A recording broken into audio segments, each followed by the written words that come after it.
Dentro de los homenajes que se le están haciendo al profesor Maturana en todo el mundo, quisiéramos, o yo quisiera desde la Universidad Iberoamericana, hacer un pequeño homenaje al profesor Maturana. El profesor Maturana, para nosotros en México y especialmente para la Universidad Iberoamericana, fue un personaje muy importante.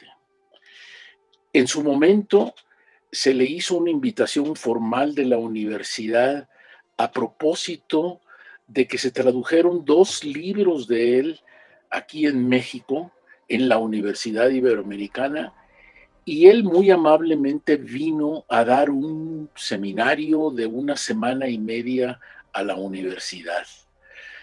De modo que sobre eso y sobre el legado de Maturana en el mundo es de lo que yo quisiera hablar brevemente.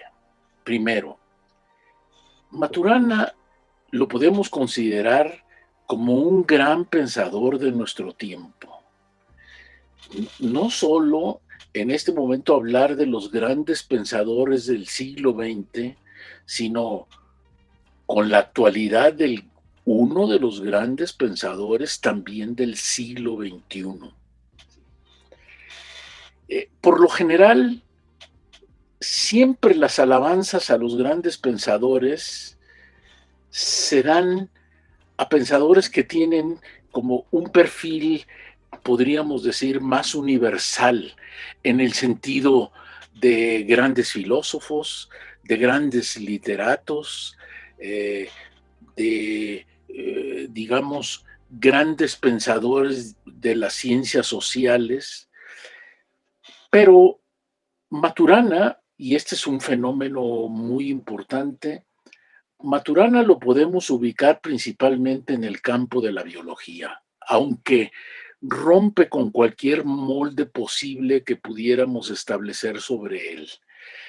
Pero de la ha tenido tanto impacto su pensamiento en la biología que ha trascendido justamente todos los límites de las posibles disciplinas en el mundo de la ciencia, ¿no? Su pensamiento, por ejemplo, afectó directamente, si se puede decir así, a las matemáticas, a la cibernética y especialmente a la sociología. Otro dato importante de este gran pensador que en el mundo académico de Chile es perfectamente conocido, Maturana estuvo postulado en su tiempo al premio Nobel justamente de biología, pero no fue elegido para el premio, pero estuvo dentro de los primeros concursantes para hacerse acreedor a esa gran distinción. De los incontables descubrimientos que hizo él sobre el proceso de formación de la vida, que eso es uno de sus especialidades, es decir, el proceso de formación de la vida orgánica, el que tuvo mayor resonancia fue el hecho de que lo vivo es un fenómeno de autoproducción, lo cual quería decir a la vez que es un fenómeno de autorreferencia, de autoorganización y, en palabras de él, de autopoiesis. Es decir, aquellas propiedades formales que permiten a los sistemas tomarse como referencia de sí mismos, por lo tanto, de producirse continuamente. Es un pensamiento este de Maturana que a él le tocó de alguna manera culminar. Es un pensamiento que ya venía en el mundo de la ciencia, venía gestándose.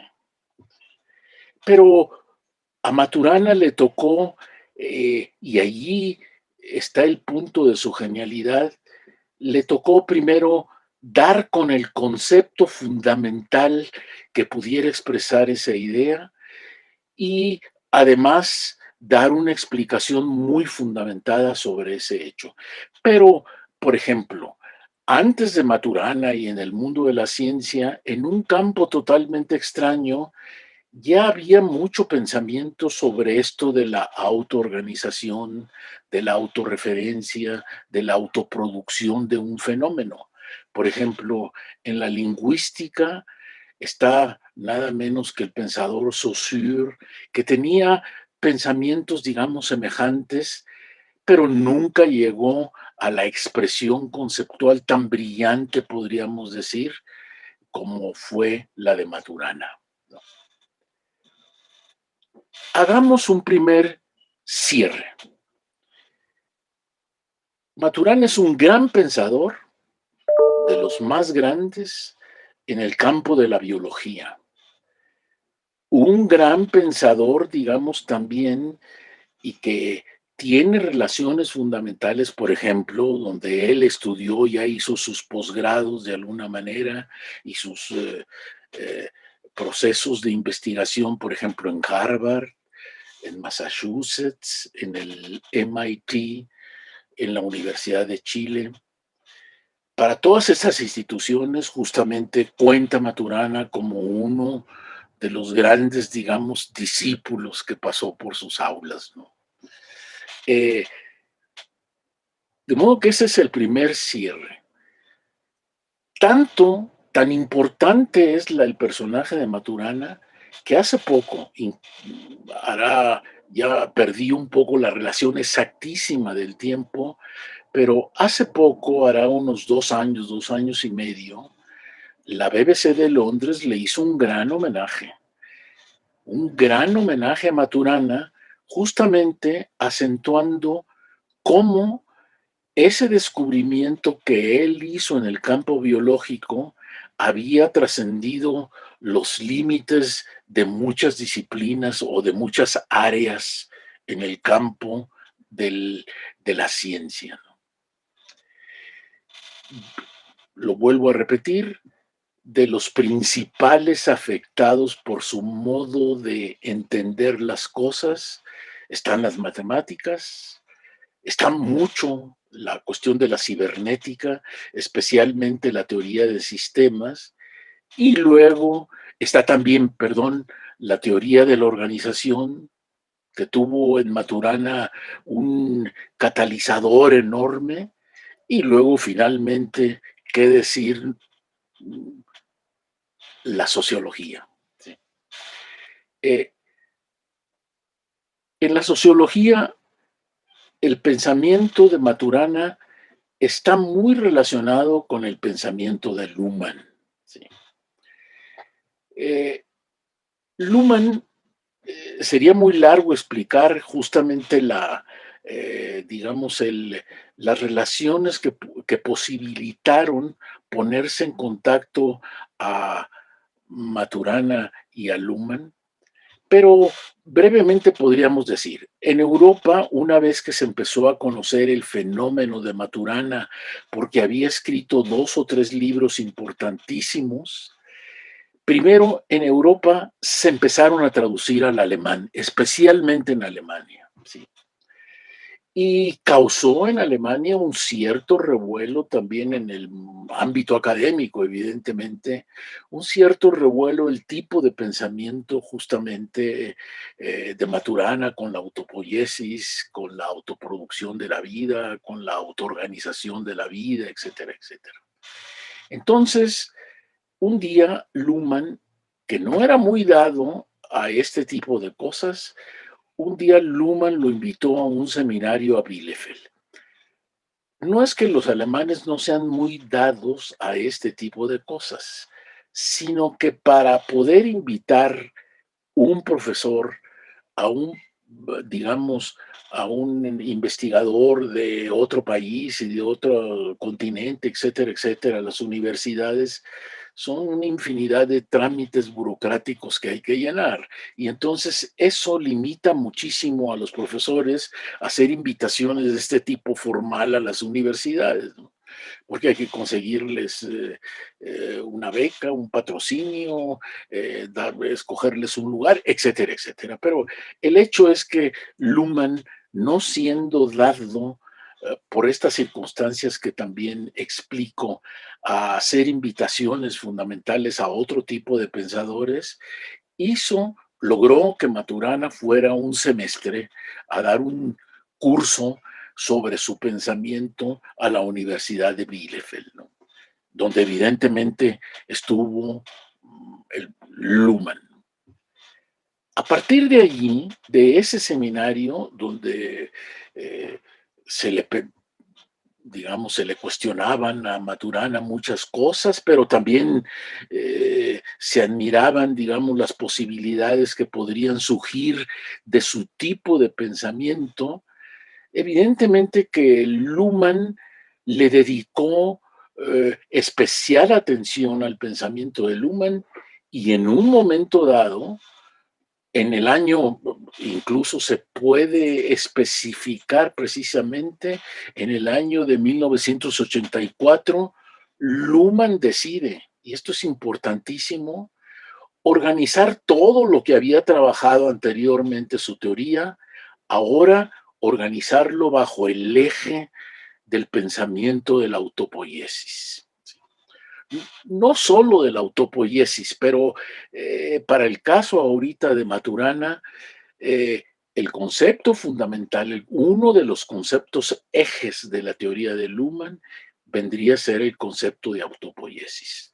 Vuelvo a repetir, toda la producción que ya tenía Luhmann, que venía haciendo desde el año prácticamente 1965, en ese momento que conoció Luhmann a Maturana, fue la decisión de decir, puedo todo lo que he venido investigando anteriormente, darle este giro a mi teoría, conservando el eje este fundamental del pensamiento de Maturana.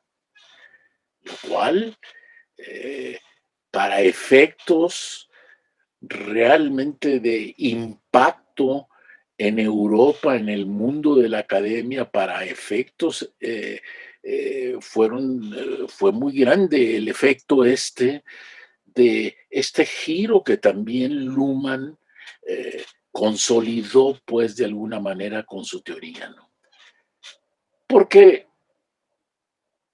de alguna manera, Luhmann ya empezaba a ser muy conocido en el mundo académico de Alemania y entonces la referencia de un pensador fuerte en Alemania que tomara como eje fundamental un pensamiento de un latinoamericano, eso fue una cosa importantísima, ¿no? Importantísima. Y una vez que ya tomó este eje Luhmann, todo lo después de su teoría, que fue hasta el año, a partir de allí del 84 hasta el 98, podríamos decir, todo eso ya fue una construcción que asimilaba el concepto de Maturana, ¿no? De aquí nació, justamente a partir de ese seminario, a partir de que se conocieron, a partir de que Luhmann integró en su teoría el concepto de autopoiesis de Maturana, surgió pues una admiración enorme entre ambos. Pero al mismo tiempo, un, ¿qué podríamos decir? Un distanciamiento, ¿no? Maturana nunca estuvo de acuerdo y Maturana, que además era muy latinoamericano en ese sentido, le gustaba la cuestión también de la broma, de estilizar las cosas, cosa que los alemanes no tanto. Entonces ese distanciamiento Maturana lo digamos, lo hacía ver, ¿no? En cuanto a ocasión había de hacer escritos formales de alguna manera, él inmediatamente, Maturana, se ponía a escribir artículos, decir en qué no estoy de acuerdo en el uso que le da Luhmann a mi teoría. Yo puedo contar una anécdota muy personal de una vez que estuve yo con Maturana, no en México, sino en Chile. Nos había invitado, muy amablemente nos invitó a una cena el profesor Darío Rodríguez, un chileno eh, que vino muchas veces a la Universidad Iberoamericana y que él trabajó mucho tiempo, ya, él y yo, Darío Rodríguez, ya somos jubilados, pues, de las universidades, pero en ese momento trabajaba en la Universidad Católica de Chile. Él conocía mucho a Maturana, incluso no sé si Maturana influyó mucho para que él se fuera a estudiar, Darío Rodríguez se fuera a estudiar con Luhmann a Alemania, ¿no? Hubo una cena con Maturana en casa de Darío Rodríguez en Chile y allí Maturana contó la anécdota. Bueno, yo no estoy muy de acuerdo con lo que hizo el Luhmann con mi concepto de autopoiesis, pero eso sí, Luhmann me hizo famoso. Ese gran, digamos, acercamiento, el gran reconocimiento de ambos pensadores, pero Maturana conservaba como ciertas dudas, ¿no? Eran ciertas dudas. Eh, por más que por medio de artículos y todo eso se quiso eso, Luhmann, por ejemplo, quiso dar respuesta o pretendía dar una respuesta, siempre ese punto de distanciamiento quedó ahí abierto, ¿no? Maturana vino a la Ibero justamente por Luhmann, en este sentido.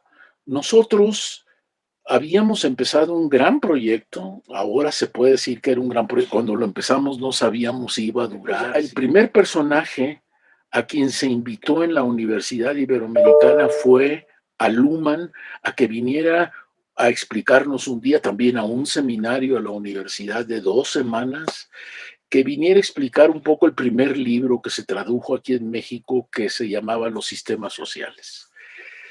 Pero en ese proyecto entonces ya quedó como la idea de que siguiéramos invitando a personajes también grandes de alguna manera, que vinieran a alimentar también ideas para ese proyecto que había empezado con la traducción de los libros de Luhmann. Y el segundo gran personaje que vino a este proyecto a la Universidad Iberoamericana fue Maturana. Vino Maturana porque también allí en la universidad se pudieron traducir 2 libros de él. Era traducir, era en el sentido de que gran parte, aunque él escribía en español y todo esto, pero muchos de los artículos que nos dio para esos libros eran artículos en inglés que él había hecho en el tiempo de Harvard y en el tiempo también del MIT, y que tenían circulación de alguna manera como artículos científicos en el mundo de habla inglesa, pero que no se habían traducido. Entonces nosotros hicimos esa labor aquí en la universidad y salieron 2 libritos, que por cierto son muy buenos libros de Maturana, muy buenos libros de Maturana. Podemos decir, ese fue el primer Maturana, la gran fama que adquirió, digamos, en el mundo académico, y luego empezó algo que quizá los chilenos mucho más cercanamente puedan describir mejor, lo que podríamos llamar una especie de un giro también en Maturana. Hay que entenderlo siempre, no es un giro absoluto de alguna manera, pero las consideraciones como mucho más detalladas sobre la biología, etcétera, etcétera, empezaron en Maturana ya a perder un interés como específico sobre eso y más bien se dedicó a recalcar las consecuencias que podrían seguirse a partir de esos descubrimientos que habían hecho él y otros justamente en la biología, ¿no? Entonces empezó con el giro que después se le llamó el giro matrístico, de alguna manera, que nada menos trataba o trata de fundamentar el futuro de la humanidad a partir de la matrística, pues, ¿sí? Tanto que él creó un instituto sobre eso en Chile. No era justamente no era este giro una cuestión nomás como con aquello de que la vejez ya se venía encima y la piedad de la vejez, pues, de alguna manera. No, no, no, no, no. Eran más bien el giro fundamental de lo de Maturana está en que se trataba de las consecuencias de aquel fundamento que habían encontrado en justamente en la biología, ¿no? Y el fundamento, que era el fundamento justamente de la matrística y de todos estos últimos pensamientos que tuvo Maturana, el pensamiento fue el amor, entendido desde la biología, ¿sí? El amor, la aceptación del otro junto a uno en la convivencia. ¿Sí? Es el fundamento biológico del fenómeno social para Maturana. ¿Sí? Sin amor, sin aceptación del otro junto a uno, no hay socialización. Y sin socialización no hay humanidad.